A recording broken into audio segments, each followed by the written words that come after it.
La team, nous connaissons tous Pulcheri Mbale qui n'est plus à présenter.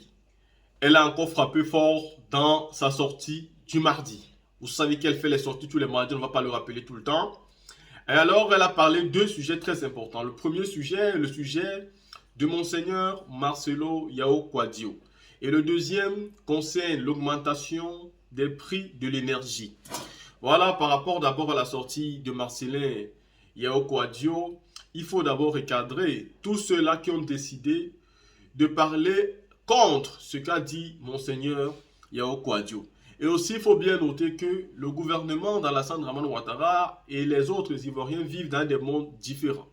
Parce qu'en voulant répondre à l'évêque, le porte-parole du gouvernement a donné une information à tous les Ivoiriens qui est celle de ce que, qui est celle selon laquelle le gouvernement vit dans un autre monde. Et le monde du gouvernement est un monde parfait, où tout va bien, où il y a des routes, des ponts, où il y a tout, où quand il pleut, il n'y a aucune difficulté, tout se porte très bien.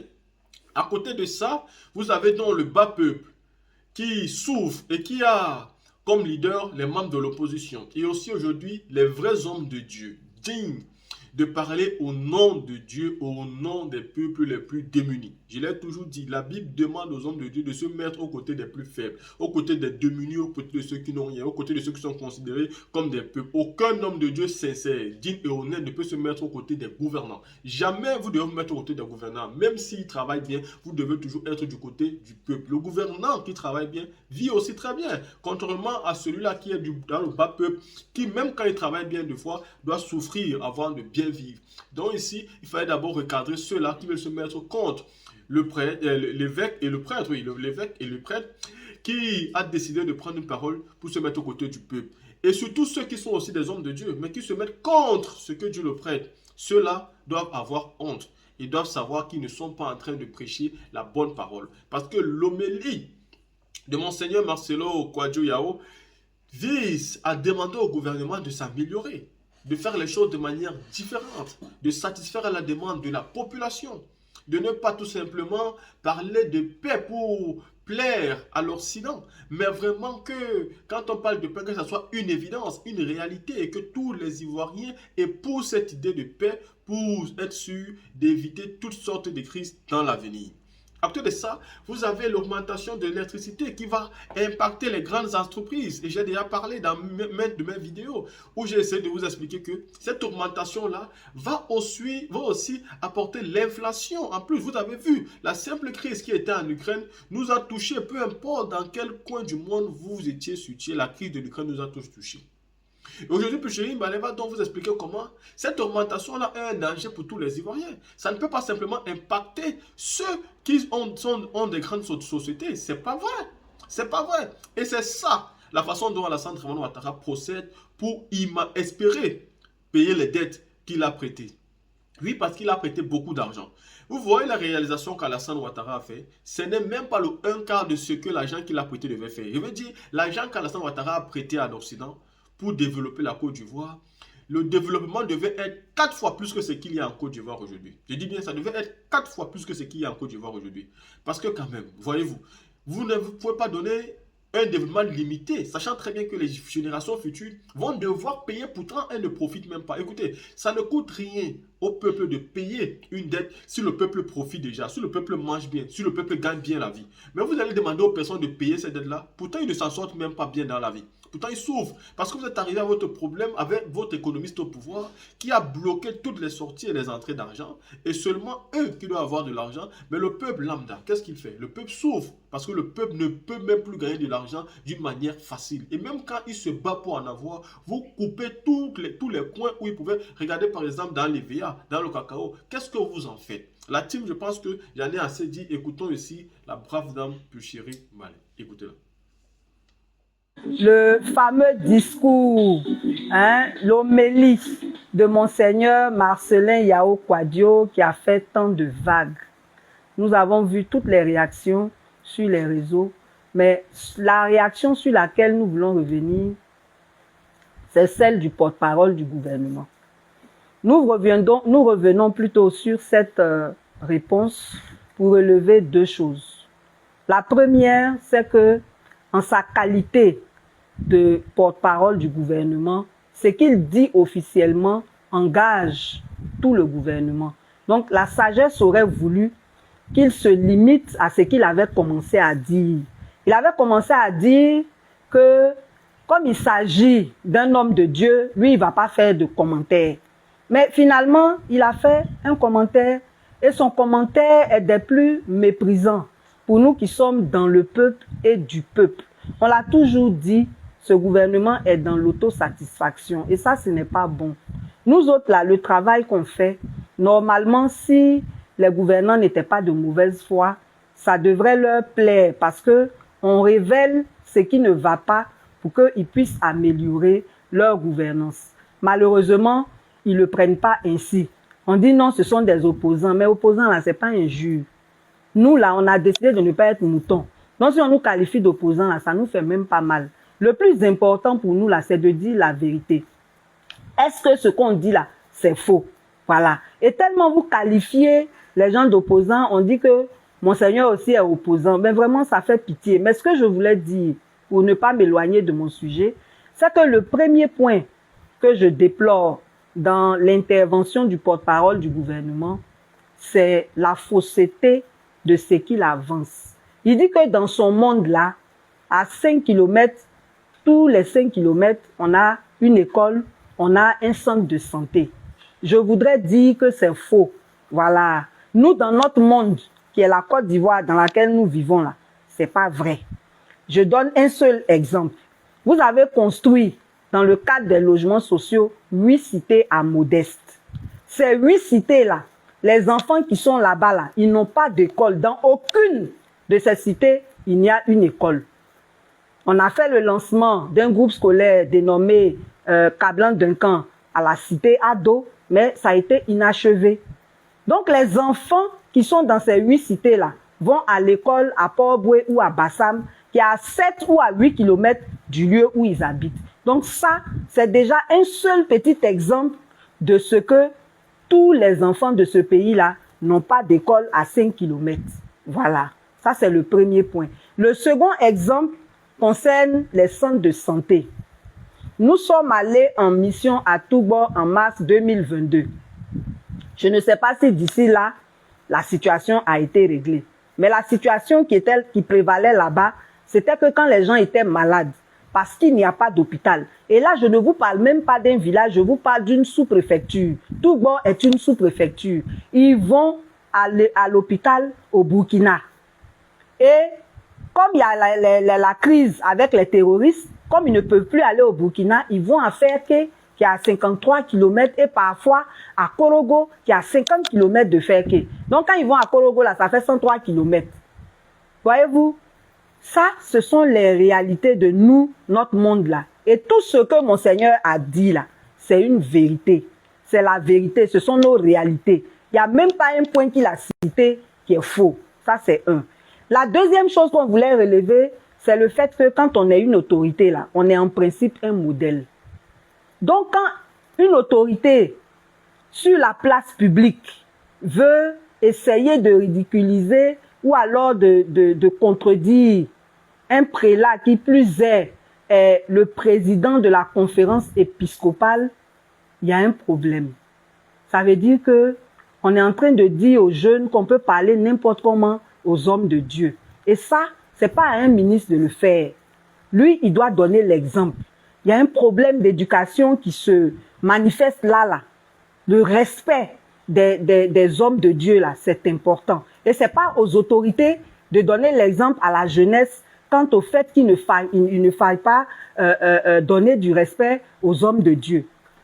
Donc moi, c'est ces deux points-là que je voudrais soulever pour déplorer cette intervention, cette sortie qui était très inopportune et qui est méprisante face aux problèmes des Ivoiriens. Mais c'est pas votre faute. C'est parce que malgré tout ça là, les gens vous votent. C'est pour ça que vous faites ça. Sinon là, normalement, des gens qui se comportent comme ça, on doit faire un vote sanction. Si encore les conditions d'organisation des élections sont transparentes. Voilà. Parce que là, nous, on peut décider quelque chose et puis vous pouvez faire autre chose. Mais dans tous les cas, cette année-là, on sera au COI. On va voir comment les choses vont se passer. Voilà. Donc, le deuxième point, c'est par rapport aux inondations et au glissement de terrain. Vraiment, ça là, chaque année, on parle de ça, mais ça ne change pas. Et on connaît les raisons. La saison pluvieuse, là, ça surprend qui? Pourquoi pendant la saison sèche, les gens ne cherchent pas à régler tous ces problèmes? Les personnes qui sont dans les zones inconstructibles, là, on a la liste au ministère de la construction de toutes les zones inconstructibles qui sont occupées. Pourquoi on n'organise pas les déménagements pendant la saison sèche ou pendant les vacances, de sorte que quand la saison pluvieuse arrive, parce que malheureusement, le début de la saison pluvieuse, là, ça coïncide avec le début des examens à grand tirage. Donc, quand on fait ce genre de déménagement-là, on perturbe les examens des enfants, des gens qui sont dans ces zones. C'est pas normal. On sait qu'il faut curer les caniveaux, mais on permet même que des gens construisent sur les caniveaux. En saison sèche, là, on doit régler toutes ces situations parce que l'eau réclame ses droits. Et c'est ce qui fait qu'il y a des inondations. Pour les glissements de terrain, c'est pareil. Donc vraiment, on ne sait pas, c'est quoi cette façon d'attendre chaque année que les gens meurent avant d'aller donner des sacs de riz, d'aller apporter des compasses. C'est pas de ça qu'il s'agit. On dit gouverner là, c'est prévoir, c'est anticiper. Donc vraiment, on aurait souhaité que pour une fois, vous fassiez les choses comme il se doit et que l'année prochaine, on n'ait plus ce genre de situation. Et tant que ça se fera, nous, on continuera de parler de ça. Maintenant, vous avez vu un reportage que nous avons fait à Gonzagueville où les quartiers sont inondés. Ces quartiers-là sont inondés parce qu'ils ont été construits sans aucun respect d'un plan quelconque. Et quand c'est comme ça, là, on fait ce qu'on appelle une restructuration.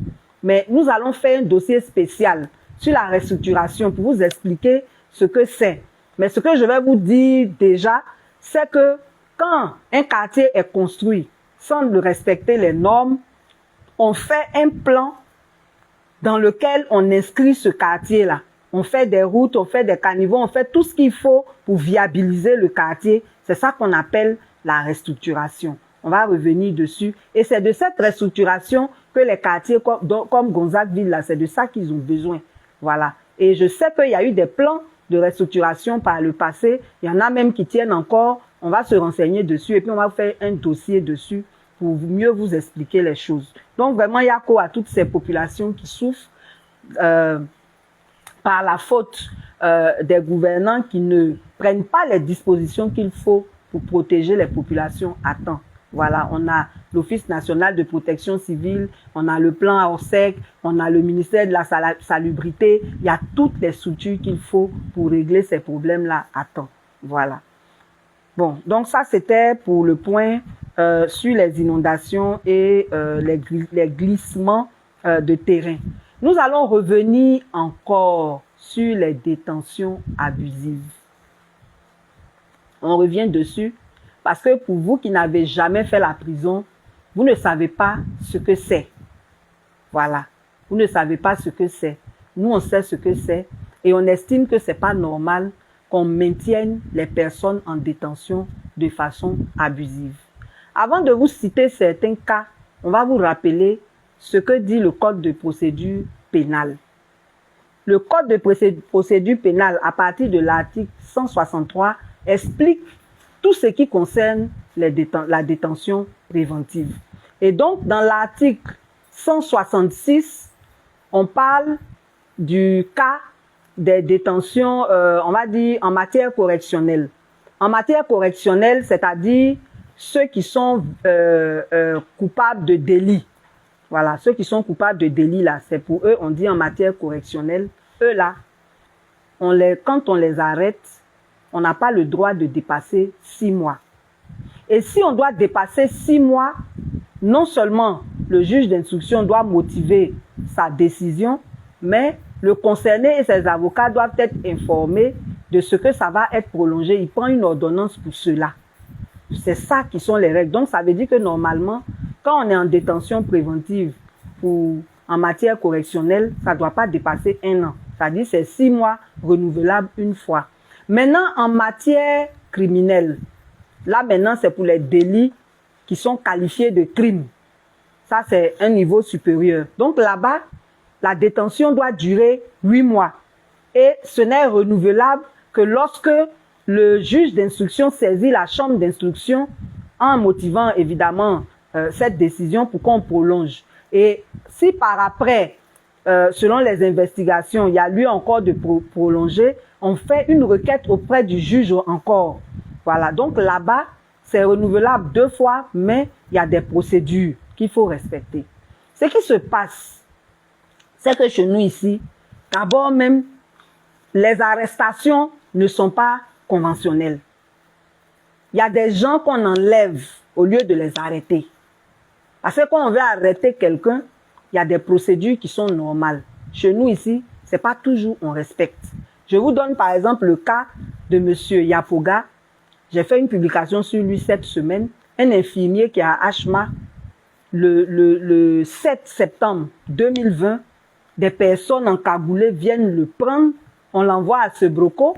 Sebroko-là, c'est pas un lieu conventionnel de détention. On torture les gens là-bas.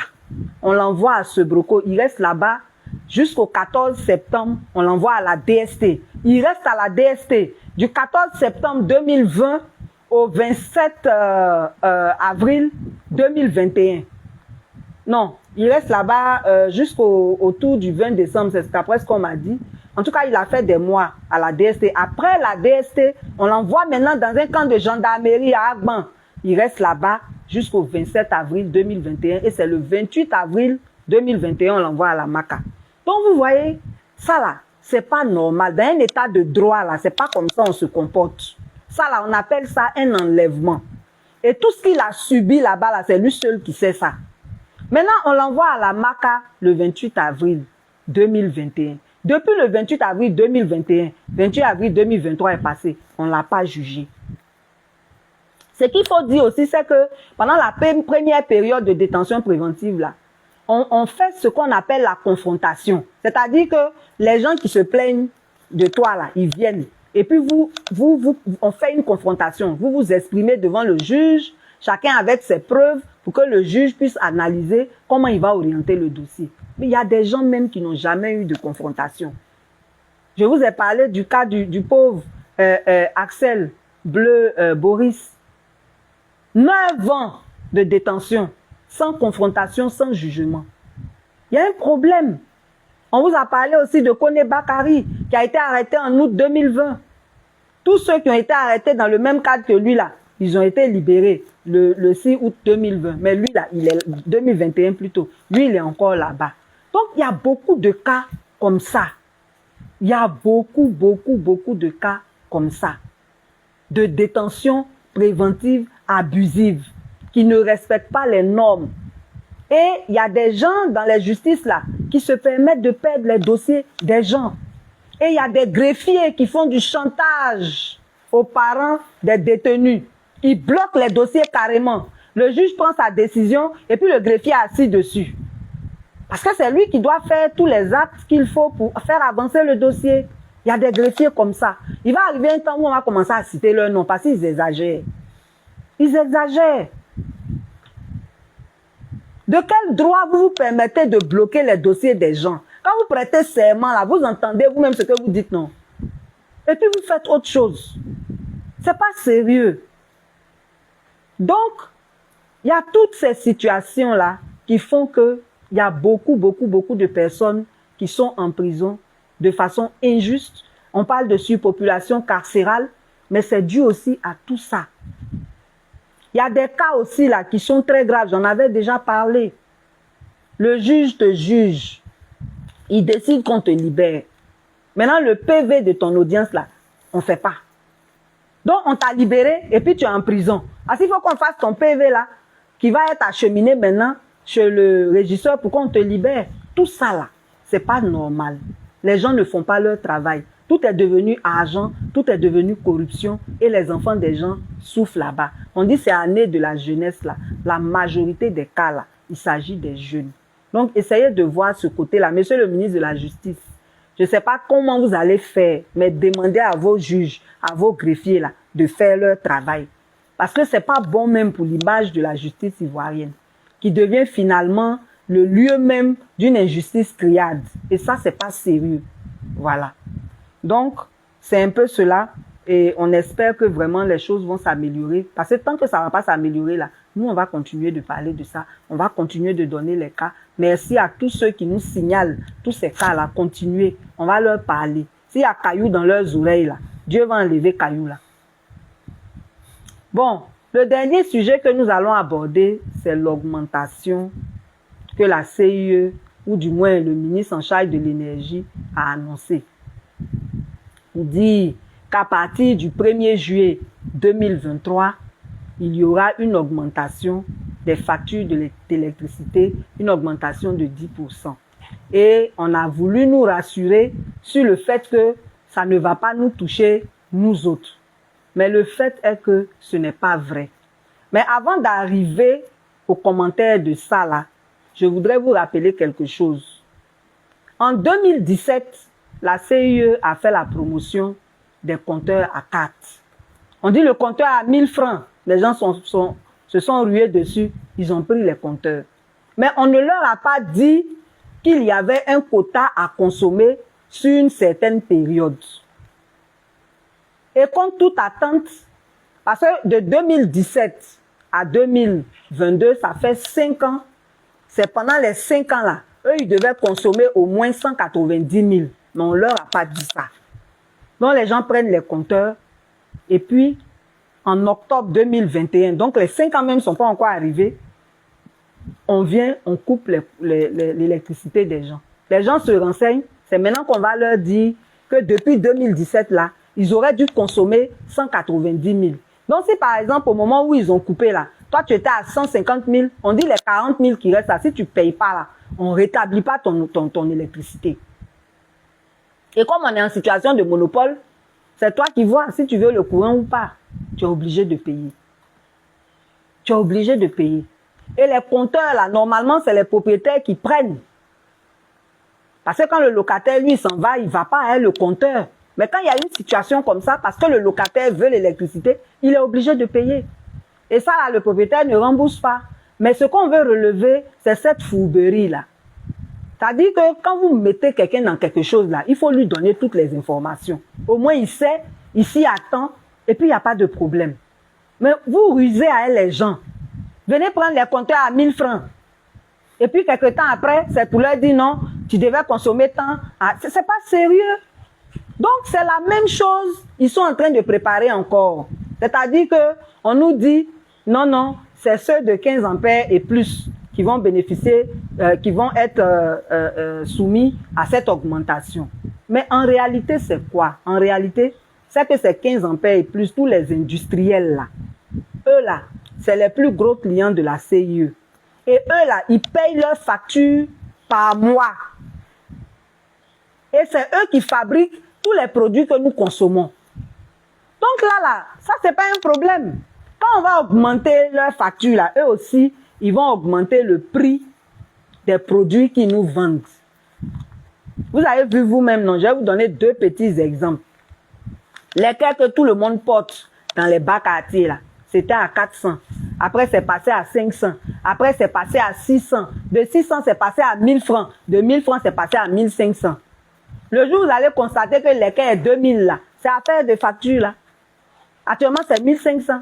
L'huile là, on vendait le litre à 300. Après, c'est passé à 400. Après, c'est passé à 600. Après, c'est passé à 1000 francs. Actuellement là, c'est à 1300 le litre d'huile. Quand ça va passer à 1500 ou à 2000 là, c'est parce qu'on aura augmenté le prix. Donc finalement là, c'est nous qui allons payer cette augmentation à travers notre consommation. C'est ce qu'on ne nous dit pas. La deuxième chose qu'on ne nous dit pas, on dit les compteurs de 5 ampères et 10 ampères ne sont pas concernés. Mais on ne nous dit pas qu'il y a 2 types de compteurs. Pour les 5 ampères et les 10 ampères là. Il y a ce qu'on appelle les compteurs domestiques. Ça, c'est les compteurs des ménages, c'est-à-dire ce que nous avons dans nos maisons là. Et puis, il y a les compteurs professionnels. Les compteurs professionnels, c'est pour tous ceux qui ont des activités. Les maquis, les salons de coiffure, les garages, tous ceux qui ont une activité commerciale, qui ont un compteur là, on appelle ça compteur professionnel. On ne nous dit pas, mais certainement que ceux-là, ils vont augmenter les 10% là-bas. La prochaine fois, je vais vous donner tous les coûts unitaires. Vous allez vérifier sur vos factures, quand ça va venir à partir du 1er juillet, là, vous allez vérifier pour voir si les gens n'ont pas augmenté véritablement les choses. Parce que sur les factures, là, vous voyez, on met tranche 1 et puis on met tranche 2. C'est-à-dire que pour chaque type de compteur, il y a un coût. Et puis, il y a un seuil.